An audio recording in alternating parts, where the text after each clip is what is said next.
Hello सो दोस्तों, आप सब कैसे हो? अच्छे। तो गाइस बस बोल पड़ा।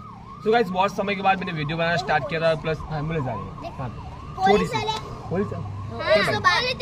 आप लोग ले जाओ आप लोग। हाँ तो गाइस बहुत समय के बाद हम वीडियो बनाने वाले। सो मैंने अभी तक वीडियो नहीं बनाई, 2 महीने से एक भी रील्स मैंने डाली थी।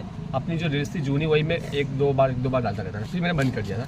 उसके बाद मैंने सोचा कि रील्स डालते न्यू फ्रेंड के साथ बना के। तब मेरे साथ दोस्त आ चुके देखते थे, हम कोई अच्छा लोकेशन नहीं मिला हमें बनाने के लिए, तो हम कब्रिस्तान में था ऐसे खाली, हमने सोचा मैं यहीं पे बनाते हैं ग्राउंड में।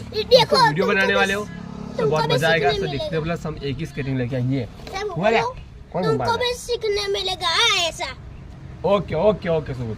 तो गाइस देख सकते स्केटिंग है हमारे पास, हम इस यहाँ पे प्रैक्टिस करेंगे अपने दोस्तों के साथ, बहुत मस्ती करेंगे। कोई आ रहा है नहीं है? सो गाइस हम स्टार्ट करने वाले स्केटिंग। हुआ ले कहीं ना हो घर मनी है अरे मारे है पर घेरे नहीं बोल रहे हॉस्पिटल करना जल्दी चालू कर दो। सो गाइस बोले मशीन चालू वीडियो